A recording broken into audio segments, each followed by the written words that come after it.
Today on UB Football Insider, we'll get you ready for tonight's kickoff against the Florida Atlantic Owls. We'll look back at the Bulls' big win last week against Colgate, and you'll meet the hometown hero who is dominating on the defensive line. It's UB Football Insider, and we are ready to kick it off. First and 10 for the Bulls from the 47-yard line. Tyree to throw. Gonna hang it up deep down the far sideline. Looking for Johnson. Got it inside the 5-yard line. Caught by Anthony Johnson. First and goal for the Bulls. That's a 44-yard play. That'll make the highlight reel at the end of the season. What a catch.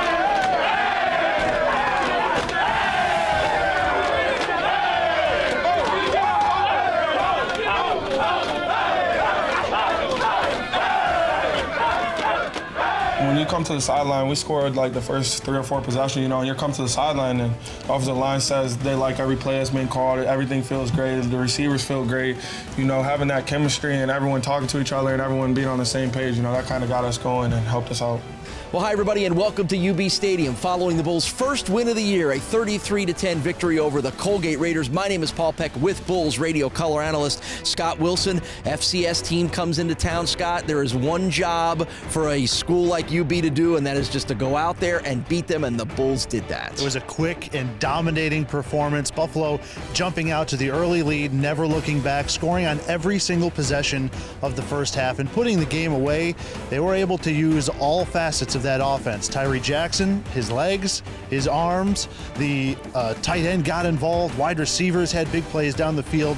Everything that you wanted to see from Buffalo in this evolving team, this evolving offense, and a big first win of the season, we got to see here today. All right, let's look back at some of those early scores. Bulls scoring touchdowns on their first 4 drives of the game. First touchdown coming on Tyree Jackson's 14-yard touchdown run, and that quarterback draw, and anytime he runs it, he is very dangerous. Yeah, he used that awfully effective here today. An awful lot of yards, almost 100 yards off of that quarterback draw alone here today.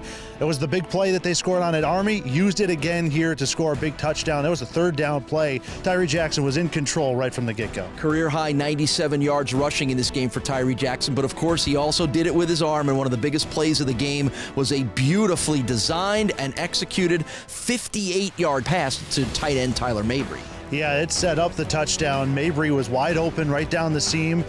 So often we see Tyree put a frozen rope to somebody on the other side of the field in their amazing throws, but he also has those touch passes over the top. Mabry was able to bring it in and get the Bulls going in the right direction. And right after that big play to Mabry, it was the touchdown connection from T3 to AJ. First and 10 for the Bulls. Tyree hangs it up, fade, end zone, caught, touchdown! Anthony Johnson with the Buffalo touchdown. Picture perfect from Tyree Jackson. Great throw, great catch, knowing where he is on the field, and the Bulls are on the move here early on. And Scott, already up 14-0. That's when the Bulls got the running game going, and it was a big day, a career-high 120 yards rushing for Bulls sophomore running back Emmanuel Reed. And after the game, he was pretty excited and pretty proud to burst on the scene here at UB. Oh yeah, it's always good having this type of game. I've been waiting like 3 years for this, of just hard work and me and Hawk.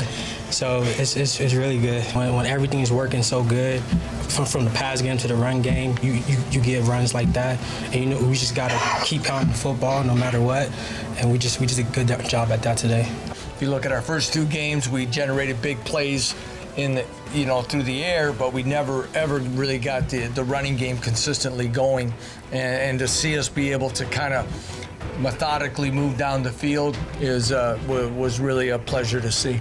Meanwhile, while the offense is scoring on their first 5 drives of the game, the defense is doing a very good job. They gave up a little bit of yardage, but they had consistent pressure on the quarterback and really forced Colgate into having almost no passing game.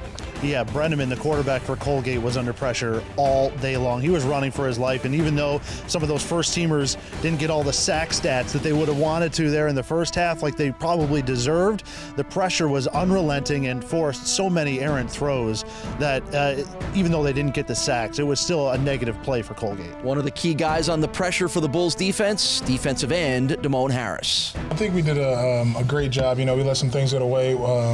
early with the quarterback scrambling. We just got to stay true to our rush lanes and things like that. But, for the most part, I felt like in the first half we had an issue with just missed tackles and missed opportunities in that aspect. And I felt like we came out and fixed that in the second half.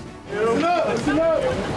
Congratulations, fellas, because it's been a little while, okay? And you've worked awful hard, and that's not always easy.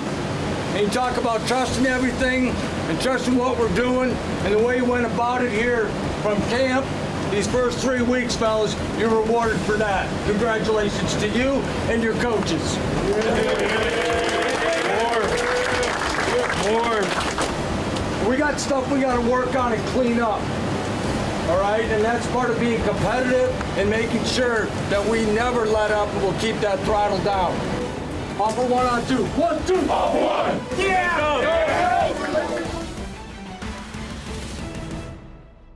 With Bulls head coach Lance Leipold, that had to be a lot of fun for you, a victorious locker room post-game speech. Sure was, Paul. It was great to see the faces of our guys, the excitement, and they've been working hard for that. And it was a great time, and now it's time to go get another one. How important is that for a football team, even though your team has played well through the first 3 games, to have a win to cement everything that they're doing? Oh, it's huge. It's why we play. It's why we keep score, and for us to kind of get over the hump in that, as we talked about, especially the way we played the first half and execute as well as we did, is something you see, and you could see that they know it and they sense that good things are on the horizon. You said there was going to be an emphasis in this game on running the ball because you need to do it. It hadn't gotten to the point in the first 2 where you wanted to, and as it turns out, you get career-high rushing totals for Emmanuel Reed, Jonathan Hawkins, and Tyree Jackson. Were you satisfied that going in with a goal of that you reached that goal? Yes, absolutely. Probably even more runs than we had anticipated, just by the way the game kind of played out. But it was something that we challenged the offense and the offensive line in Friday night's meeting. That is something that we had to get going on. We needed the backs to continue to be physical in the run, and it played out in a good way, and again, something to build upon. All right, we'll talk with Coach about today's game against Florida Atlantic in just a moment, but one thing that fans will be able to at least envision and shortly notice was the big announcement last week of the construction of a new field house behind the scoreboard on the north end of the end zone that will begin in a couple of weeks. Can you give everybody a sense of how significant that is for your program and for the entire athletic department? Well, it's a monumental, game-changing announcement for our athletic department and our football program, something not just for recruiting purposes or practice purposes, but for development purposes, for conditioning, for players to go work on their own, for any athlete on our campus to work on, to work out in there. So there's so many things that an indoor field house is a turfed area on campus that is going to save us time, logistics, a lot of different things, and overall help our program. The official groundbreaking will come before the next home game. That's October 7th against Western Michigan. When we return on UB Football Insider, we'll get you ready for tonight's 7 o'clock kickoff against the Florida Atlantic Owls. A preview with head coach Leipold is coming up next.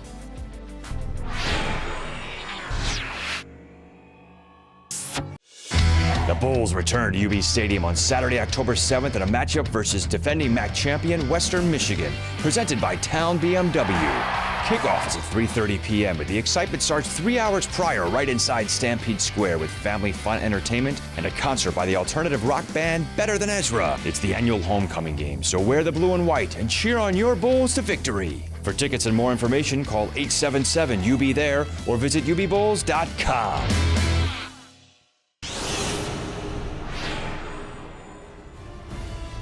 Welcome back to UB Football Insider. This segment is presented by CEFQ, changing lives every day.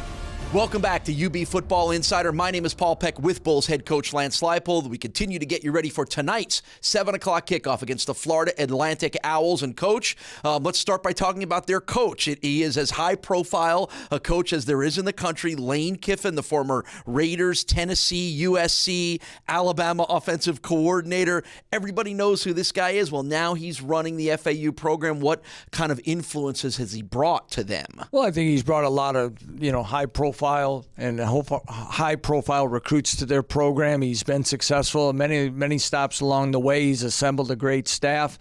And then I think you start to see that come together now after a few games, that things are falling in place for him. They have won 1 and lost 2 coming into this season. Opened at Navy, opened it with Wisconsin, and then beat their FCS opponent last week, shut them out 45-0 in Bethune-Cookman. What have you learned from their rather interesting schedule, much like yours in the first 3 games? Well, they've battled those first 2 opponents. Navy, there was a lightning delay down in Boca Raton as they were playing that game. That was a 6-hour game, and they were competing hard all the way to the end against a very good Navy team. Go up and play a Big Ten school like Wisconsin, an extremely physical game, and again went toe-to-toe with them. So we know that they're a good football team, and we're going to get their best shot today. You beat this team 2 years ago down in Florida. It's a different team. It's got a different coaching staff, but what kind of confidence do your guys have knowing they have lined up with this high talent, speedy Florida team and were able to beat them? Well, I think what it does a little bit is when you place teams from other conferences, and how do you match up in what you do. I know we went down there 2 years ago, and I think we matched up well. Our defense played extremely well that day. So I think that for the guys that were part of that or were paying attention at that time, it can build confidence. But much like our roster, I think their roster has changed quite a bit since then. They want to run the ball. At least they did that very well with 2 backs over 100 yards in their last game. You figure that's what they're going to continue to want to do against you tonight? Well, they're going to spread it out. I'm sure they're going to take their shots down the field as well. They've got a very talented, athletic receiving core. I think they do a nice job at the running back spot. Their quarterback has been able to make some things happen in the run game. And then they'll bring in, whether it be a receiver, a quarterback turned receiver, and do little wildcat things with them. They're going to find a way to get their athletes the ball in any way possible. Well, your team has been very good in stopping the run. One of the big reasons for that has been the play of senior defensive end Timon Harris. How has he elevated his game this year? Oh, he's raised it multiple notches, I guess. But you could see it in the offseason last year. His approach, his seriousness, coming in extra, watching film, his work in the weight room, being right here in Buffalo. Sometimes when the guys were gone on breaks and their things, he's still around. Like from my office, sometimes you see somebody out on the field, doing extra drills and things. All of a sudden, I look, who was it? It was Timon. So he's worked hard. He's deserved it, and we're going to continue to need that. All right, Coach, thanks. Good luck tonight against Florida Atlantic. Well, speaking of Timon Harris, here's a chance for you to learn more about the Bulls captain from Bishop Timon St. Jude High School. I'm Timon Harris, number 91, defensive end on the UB football team. That was always my goal, obviously, to first earn a scholarship and then to win the starting job, which I did my redshirt sophomore year, and then from there just take more steps and get better every year. And I think I've done that, and then just to finally just leave my mark and finish the final piece is my goal. I love being a leader of this team. I think over the years I've grown into more of a vocal leader, and guys just listen when I talk. So just to lead guys to not make the same mistake that I made maybe younger in my career, and just basically lead them in the right direction. I remember my first sack versus Bowling Green my sophomore year. Play action, Johnson hit, sack, fumble, ball grab by BG. Timon Harris came around the corner and nailed Matt Johnson. The ball popped up, but offensive lineman Jacob Bennett fell on it at the 42. You work so hard for those plays. Time and time. I put so many hours into it for it to finally happen. It was just like overcoming joy, and I was just so happy. It just made me hungry to get more. That's what I'm working on doing. Well, he's just been a good kid.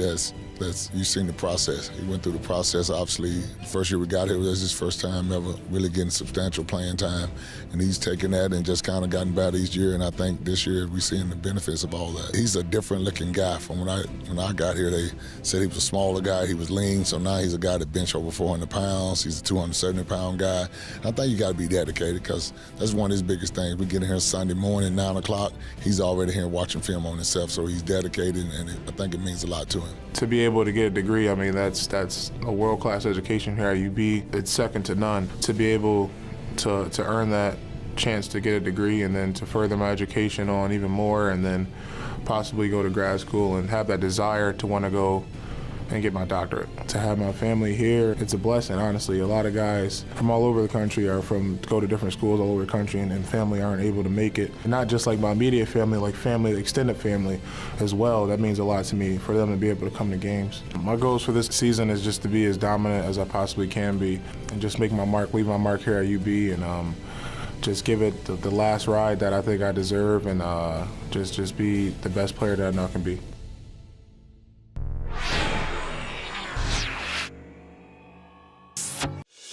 The Bulls return to UB Stadium on Saturday, October 7th in a matchup versus defending MAC champion Western Michigan, presented by Town BMW. Kickoff is at 3:30 p.m., but the excitement starts 3 hours prior right inside Stampede Square with family fun entertainment and a concert by the alternative rock band Better Than Ezra. It's the annual homecoming game, so wear the blue and white and cheer on your Bulls to victory. For tickets and more information, call 877-UB-THERE or visit ubbulls.com.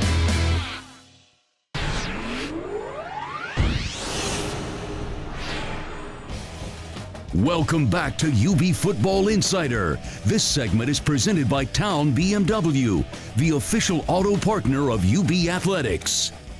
Welcome back to UB Football Insider. In just a couple of weeks, right behind me here at UB Stadium, there'll be the official groundbreaking for the new on-campus field house. The 92,000 square foot facility will have a full football field. It'll have a sprint track, and it will benefit all of UB's student athletes, and it was funded completely by private donations with no state money. The field house will be so big, we could use it for our Coaches in Cars segment. But for this week's edition, we join defensive line coach Tim Edwards at Town BMW.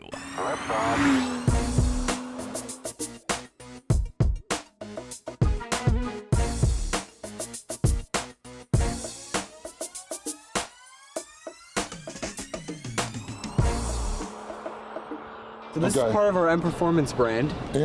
M Performance. Like M5s and all that good stuff? M5s, all of that stuff. So we have this beautiful Long Beach blue color. Okay. It's all-wheel drive. We can play with it in the snow. Okay, all-wheel drive. So it's a great car for Buffalo. 0 to 60. 4.3 seconds. 4.3.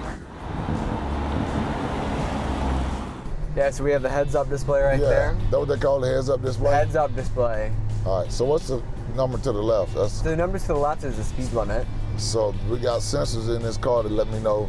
That's correct. It pulls it from the internet, Okay. and it's actually looking for signs in the camera that's right by the mirror. So this is the nav.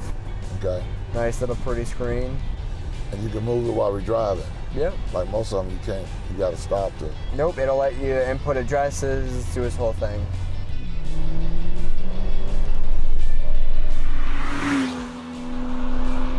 The ability to go that fast. One of the best navies, and you still got Team Edwards in the back.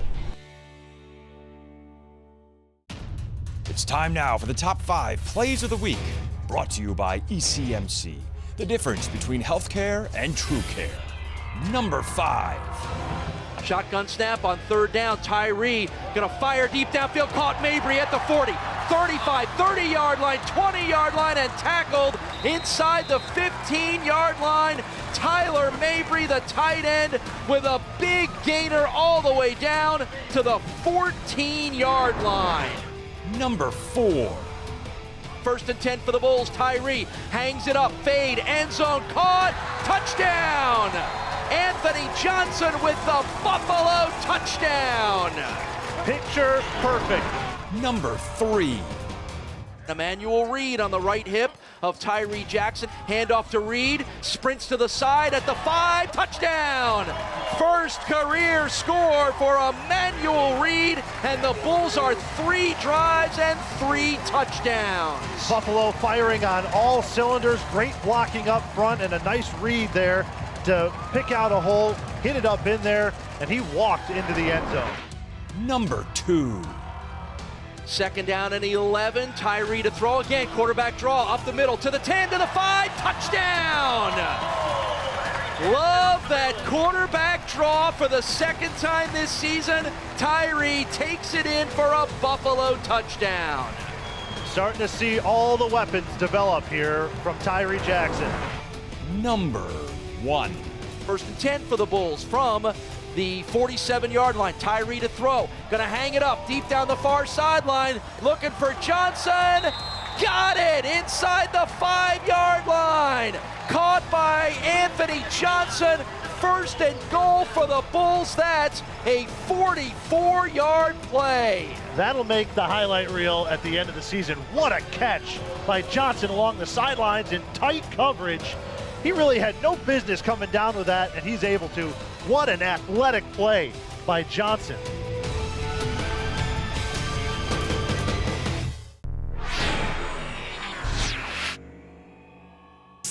For nearly 100 years, ECMC has brought hope and healing to Western New York. I'm living proof, and I couldn't be more grateful. Like cancer, we all hope trauma will never happen to us.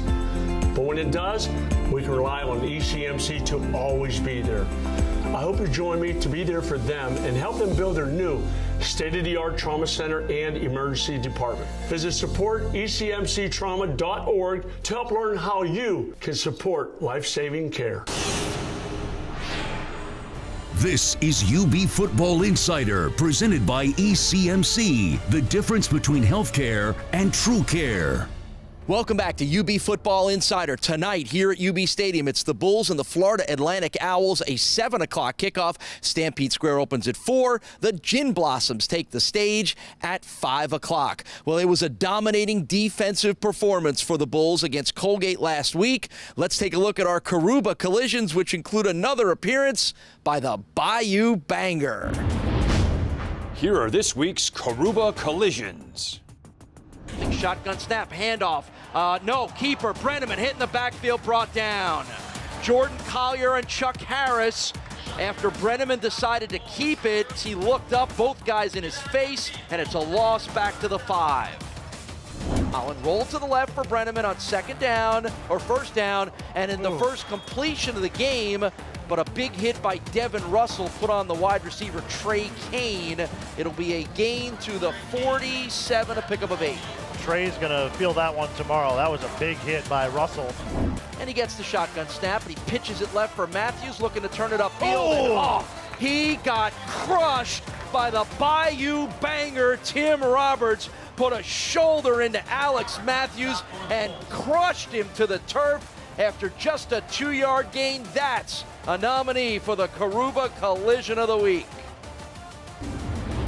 Check out the Bulls on social media and choose your favorite Karuba Collision of the Week.